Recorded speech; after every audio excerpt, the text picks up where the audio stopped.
Selamat datang di Alur Donghua. Kali ini Mimin akan cerita novel The Crown Emperor of Eternity. Sebelum mendengarkan jangan lupa subscribe, like, komen, dan share ya biar Mimin tambah semangat. Selamat mendengarkan. Melanjutkan episode sebelumnya, aura teror yang tak terlukiskan menyelimuti langit dan membuat tubuh pria berbaju hitam itu seketika menjadi sedingin es. Karena ketakutan, dia dengan panik mengerahkan kekuatan di tubuhnya dan memborbardir lonceng ungu keemasan. Namun, dalam menghadapi serangan balik yang mematikan ini, Cuku Aseng hanya bisa mencibir. Dengan tamparan telapak tangannya, lonceng Tianlong menghancurkan banyak serangan, lalu menekan pria berbaju hitam itu. Diiringi dengan jeritan melengking, lonceng Tianlong bergetar hebat, lalu kembali tenang. Cuku Aseng bergerak dengan telapak tangannya, dan lonceng Tianlong berubah menjadi aliran cahaya ungu keemasan dan melesat ke tengah alisnya. Dia mengangkat kepalanya untuk melihat pria berbaju hitam yang telah berbenturan menjadi mayat dingin dengan ketakutan dan kebencian tersisa di matanya yang lebar. Aku berkata bahwa aku secara pribadi akan mengirim tubuhmu kembali ke keluarga Qingyan. Dia melambaikan lengan bajunya, menggulung tubuh pria berbaju hitam, dan terbang ke suatu tempat di sudut kota. Keluarga Qingyan, Tuan Muda, membunuh yang kami kirim belum kembali. Di halaman, seorang lelaki tua berpakaian hitam membungkuk, lalu berkata dengan sopan. Mendengar ini, Qingyan Tian membuka matanya sedikit tertutup, dan warna aneh melintas di matanya. Logikanya, terlepas dari kegagalan atau kesuksesan, pasti ada berita saat ini. Menurutku anak itu pasti menyelinap pergi cepat, sehingga membunuh yang kami kirim mengejarnya sepanjang jalan, yang membuang-buang waktu. Qing Yan di sampingnya berkata sambil tersenyum. Dia tidak percaya bahwa seorang pembunuh yang berada di puncak Rana Zotian tingkat keempat tidak dapat membunuh bajingan kecil itu. Qing Tian mengerutkan kening. Entah kenapa, dia selalu punya firasat buruk di hatinya. Aku khawatir anak ini tidak akan mati semudah itu. Pada saat ini, lelaki tua berbaju hitam berkata dengan hormat. Tuan Muda, orang-orang yang datang mengunjungi keluarga Qiyang kami telah tiba. Apakah Anda ingin mengundang mereka untuk masuk sekarang? Qing Tian berkata perlahan. Selama periode waktu ini, berbagai kekuatan telah berkumpul di kota Tianhu, dan alasan adalah berpartisipasi dalam perlelangan. Namun, menurutnya, hal tersebut lebih banyak disebabkan oleh kejadian di kota utama. Suruh masuk, saya ingin melihat apa yang dilakukan orang-orang ini. Ya, pria tua berbaju hitam itu menjawab dengan hormat, lalu keluar dari halaman. Tak lama kemudian, sekelompok pria dan wanita dengan pakaian berbeda berjalan masuk satu demi satu. Saya sudah lama mendengar nama Tuan Muda Qingyan. Suatu kehormatan bisa bertemu dengannya sekarang. Seorang pria paruh baya baru saja masuk ke halaman dan tersenyum pada Qingyan Tian. Senior Lu, aku sangat terkesan. Qing Tian berkata sambil tersenyum tipis. Orang ini adalah penguasa kota di dekat kota Tianhu. Dengan sengaja merayu keluarga Qingyan. Aku bertanya-tanya, mengapa kalian para senior datang ke sini? Saya kebetulan lewat, lalu datang berkunjung. Seorang pria berpakaian sipil berkata sambil tersenyum. Ini adalah keinginan sekte Yanyun kami. Saya harap Tuan Muda Qingyan tidak menolaknya. Dengan lambaian tangannya, seorang pelayan maju, memegang benda yang terbuat dari batu giok di tangannya. Kristal es giok Ryu. Mata Ki Yang Yan penuh gairah saat dia menatap benda giok itu. Giok Ruyi yang bentuknya seperti batu giok es ini merupakan harta karun yang langka. Jika dibawa, dapat mengusir pikiran-pikiran yang mengganggu di dalam hatinya, membuat seseorang menjadi tenang saat memasuki kultivasi yang sempurna. Jika kamu menyukai hadiah kecil itu, tuan muda ketiga, kamu bisa menerimanya saja. Pria berpakaian itu berkata sambil tersenyum. Mendengar ini, Ki Yang Yan tidak sabar untuk membawa giok Ruyi dengan ekspresi gembira di wajahnya. Selanjutnya, semua kekuatan mempersembahkan harta mereka satu demi satu. Untuk sementara waktu, segala jenis harta karun yang mempesona memenuhi separuh halaman. King Yantian melirik harta karun di depannya, tetapi berkata dengan ekspresi tenang, "Senior, tolong jelaskan dengan lebih jelas tujuan kunjungan Anda ini." Setelah mendengar kata-kata ini, semua orang saling memandang, dan orang yang dari sekte Yanyun berjalan maju. Dia berkata sambil tersenyum, "Keluarga King yang memiliki posisi terhormat di kota Tianhu, dan tidak ada yang berani memprovokasi mereka. Saya ingin tahu, apakah Anda dapat bekerja sama dengan kami untuk bersaing mendapatkan bagian dalam upacara yang diadakan oleh sekte Tianhu di masa depan?" Mata Ki Yang Tian berbinar. Orang-orang ini ada di sini memang untuk masalah ini. Tetapi dengan keunggulan keluarga King Yang, mengapa mereka harus bekerja sama dengan kekuatan ini? Senior, saya khawatir Anda akan kecewa. Di depan sekte Tianhu, kami Tiang Tian tidak layak disebut. Kami tidak memiliki kemampuan untuk berbagi kue di festival, kata Ki Yang Tian sambil tersenyum. Setelah mendengar kata-kata ini, hati banyak orang yang hadir tiba-tiba tenggelam. Keluarga Ki Yang ini terlalu mendominasi, dan mereka bahkan tidak mau memberi sedikit pun saja.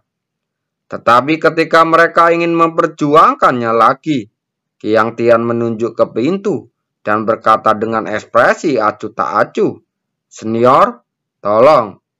Mendengar ini, semua orang menggertakkan gigi dengan kebencian. Tapi ini adalah wilayah keluarga King Yang. Mereka tidak bisa memaksanya, jadi mereka hanya bisa mengutuk dalam hati. "Ayo pergi."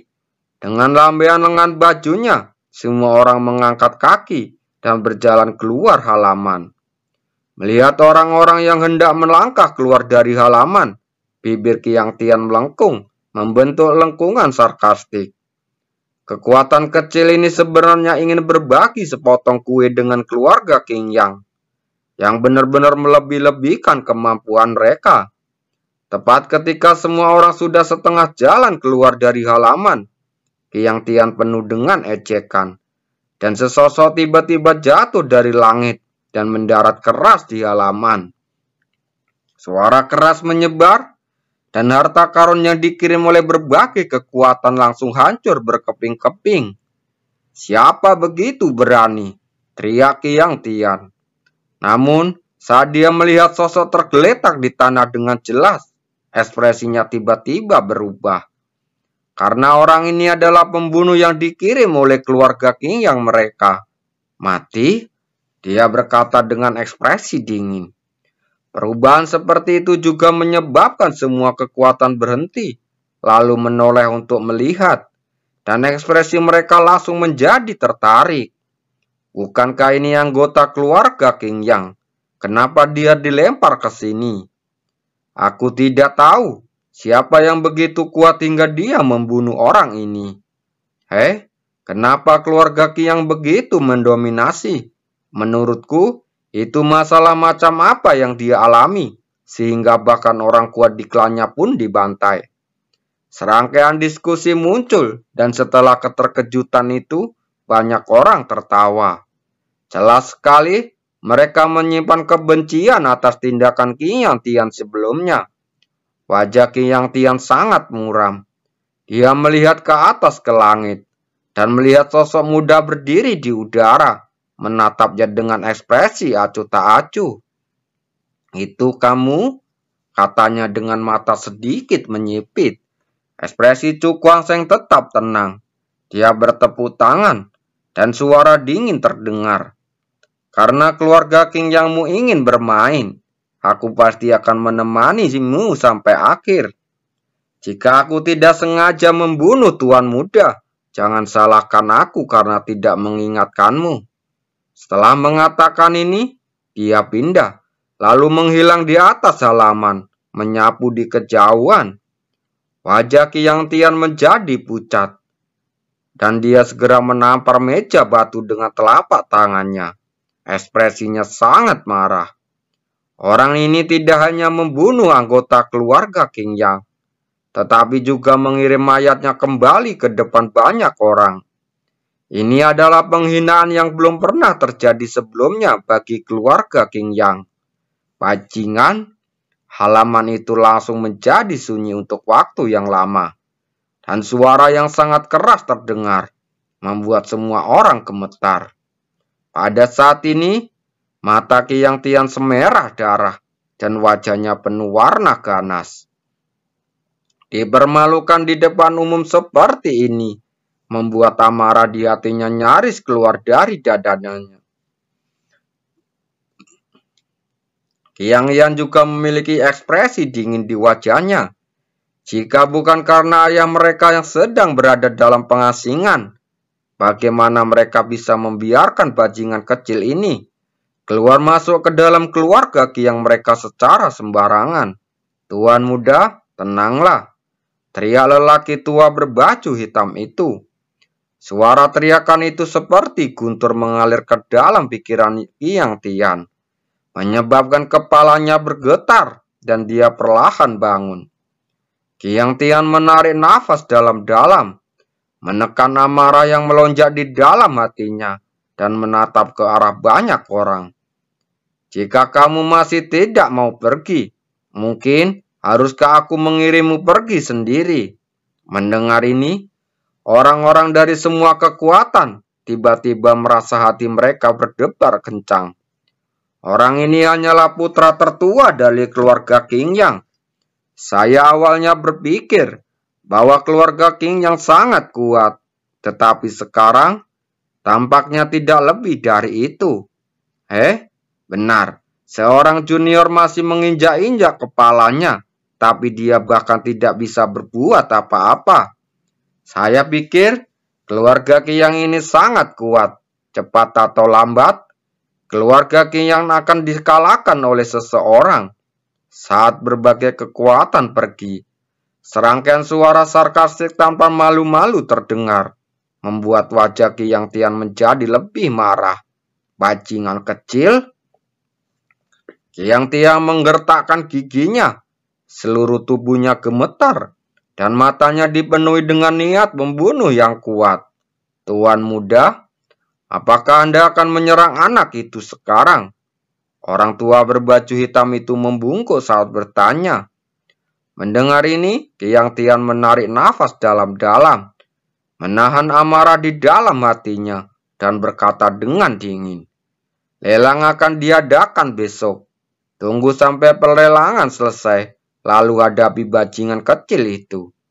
Orang tua itu menghela nafas lega. Untungnya, Tuan Muda masih tenang dan belum terpesona oleh kebencian. Kalau tidak, jika mereka melewatkan lelang besok, itu akan menjadi kerugian besar bagi keluarga King Yang. Karena kepala keluarga telah memberitahunya bahwa dia harus mendapatkan barang itu. Hanya dengan cara inilah keluarga King Yang dapat memiliki suara yang lebih besar dalam upacara sekte Tianhu. Qiang Tian mengangkat kepalanya, melihat ke arah Chu Guangsheng pergi, matanya penuh amarah. "Bajingan kecil, aku akan menyiksamu sampai mati di depan semua orang di kota barat." Hari kedua, di tempat tidur, Chu Guangsheng membuka matanya. Dia mengangkat kepalanya dan melihat keluar dengan sedikit kegembiraan di watanya. Hari ini Adalah hari pembukaan lelang kota barat, dan dia harus mendapatkan 5 batu cahaya. Begitu dia memikirkan hal ini, dia segera mengepalkan tangannya. Dan dengan gerakan tubuhnya, dia meninggalkan kediamannya. Di dunia luar, saat Cukuang Seng muncul, dia terkejut menemukan bahwa langit di atas kota barat, banyak sosok hitam yang tak terhitung jumlahnya berdiri di udara, seolah menunggu sesuatu. Ini, dalam kebingungan, dia mencari seseorang untuk bertanya, dan wajahnya langsung menunjukkan ekspresi terkejut. Ternyata, lelangnya bukan dilakukan di rumah lelang kota barat, melainkan di angkasa. Usaha yang luar biasa, seru Cukuang Seng dalam hati. Dalam hal ini, siapapun yang dapat berpartisipasi dalam pelelangan, setidaknya harus berada di ranah Ciuding. Karena di kota barat, makhluk roh terbang tidak diperbolehkan untuk dikendalikan. Dalam hal ini, jika Anda tidak memiliki kemampuan terbang di udara, Anda tidak akan dapat berpartisipasi dalam pelelangan. Dengan gerakan tubuh Cukuang Seng, dia melewati banyak sosok dan terbang tinggi ke langit. Karena disitulah tempat pavilion 5 berada. Beberapa orang dengan kekuatan yang lebih lemah hanya dapat bertahan sekitar 100 kaki di udara dan tidak memenuhi syarat untuk tampil di ketinggian. Begitu dia muncul di langit, Cukuang Seng memperhatikan tatapan dingin ke arahnya yang mengandung niat membunuh yang kuat. Tuan muda King Yang, kita bertemu lagi. Dia tersenyum tipis, ekspresinya tetap tenang. King Yang Tian sangat membencinya hingga gusinya gatal, dan matanya dipenuhi warna merah darah. Bocah kecil ini sebenarnya berani tampil di hadapannya. Tuan muda, tenanglah. Ini perlelangan. Pria tua berbaju hitam di sampingnya berkata dengan suara yang dalam.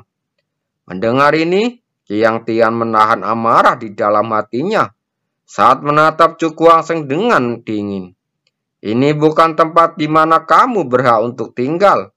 Saat dia berbicara, dia melambaikan telapak tangannya, dan seberkas cahaya melesat keluar, berubah menjadi loteng indah berukuran beberapa kaki. Dilihat dari penampilannya, tidak ada bedanya dengan pavilion 5 di tangan Cukuang Seng. Pada saat ini, orang-orang dari kekuatan lain juga melirik penasaran. Melihat penampilan ini, banyak dendamnya antara anak ini dengan King Tian. Pernahkah kamu mendengar bahwa hari itu anak ini melemparkan tubuh anggota dari keluarga King Yang ke depan King Tian? Hehe, pantas saja King Tian begitu bersemangat saat melihat anak itu. Dia terlihat seperti dia akan memakan orang lain, jadi sebenarnya itulah yang terjadi. Sederet komentar terdengar, membuat amarah di mata King Tian nyaris ingin meledak. Keluar dari sini, bajingan kecil. Kamu tidak berhak berada di sini. Mendengar ini, Cukuang Seng meliriknya dengan acuh tak acuh dan berkata dengan santai. Kamu pikir kamu ini siapa? Kamu memenuhi syarat untuk berkomentar. Apakah aku bisa tinggal di sini atau tidaknya? Mencari kematian? King Tian sangat marah. Wajahnya memerah, matanya penuh dengan niat membunuh. Tuan muda, tenanglah. Jika kita mengambil tindakan di sini, itu tidak menghormati rumah lelang. King Tian mengepalkan tangannya, ekspresinya sangat amarah. Tetapi dia juga tahu di dalam hatinya bahwa ada hubungan yang tidak bisa dijelaskan antara rumah lelang dan sekte Tianhu. Jika dia tidak menghormati rumah lelang, dia akan tidak menghormati sekte Tianhu. Jadi, meskipun dia marah lagi, dia hanya bisa menahannya. Kamu bajingan kecil. Ketika pelelangan selesai, kamu akan mati. Cukuang Seng meliriknya, menyeringai selalu berkata, tanganku hanya gatal. Jika seseorang datang ke pintu untuk mati, Aku tidak akan pernah memintanya. Bocah yang sombong. Kiang Tian tersenyum dingin dan berkata, tidak ada pavilion Fei di tempatmu. Jika Anda terus tinggal di sini, Anda akan diusir dari rumah lelang. Mendengar ini, ekspresi ejekan melintas di wajah Cuk Wangseng. Siapa bilang saya tidak memiliki kamar Fei? Mungkinkah kamu memiliki kamar Fei? Yang Tian mencibir. Bagaimana anak ini bisa memiliki pavilion Fei di rumah lelang Cinceng ketika dia baru pertama kali ke kota Dianhu? Namun, saat berikutnya, cibiran di wajahnya tertutupi oleh ekspresi terkejut. Cuk Wangseng melambaikan tangannya, dan seberkas cahaya muncul melawan badai, berubah menjadi kamar yang indah. Bagaimana ini mungkin? Mata Kiang Tian belalak dengan kaget. Pada saat ini, tidak hanya dia, tetapi juga orang-orang dari kekuatan lain memandangnya dengan heran. Mereka memiliki pavilion Fei, jadi mereka paling tahu kesulitan mendapatkan benda ini. Dan bagaimana orang tanpa latar belakang di depannya ini bisa memilikinya?